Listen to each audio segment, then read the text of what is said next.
So when you start to emotionally connect to the bigger context of your work and how your work solves an existential problem in the world, you start to feel the value of your work. And when you start to feel the value of work, you show up differently in your marketing. You show up differently in public to places and people because you understand the gravity of what you're doing. And when you show up that way, we understand your value and the gravity of what you're doing.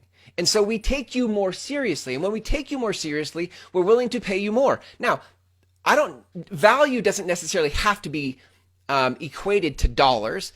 It often is. It might just be that there's more demand because what you have is more valuable. You can keep charging the same rates, but rather than having like a feast or famine income cycle, maybe what if you just had consistent income?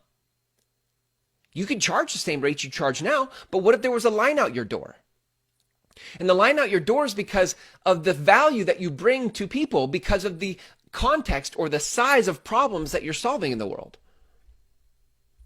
You all have access to solve big existential problems. You just haven't looked for it. You just haven't thought of it that way.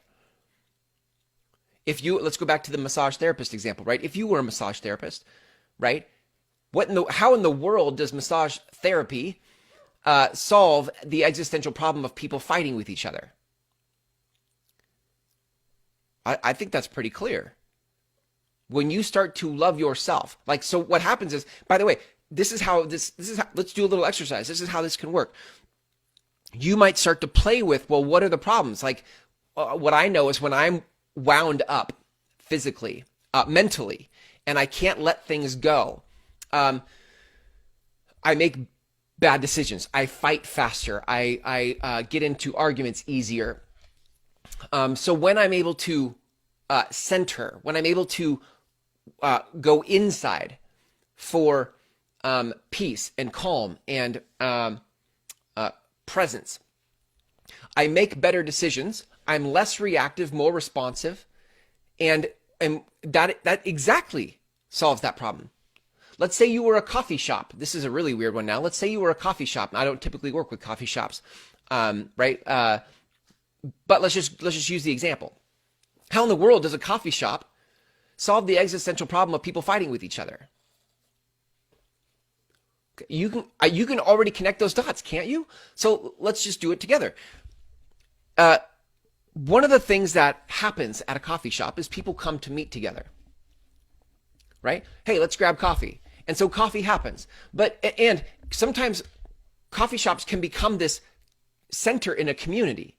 I've seen this so many times. I used to work at Starbucks, right? Out of college, I worked at Starbucks. And I have friends who have coffee franchises. And there is this value or this what's the word I'm looking for?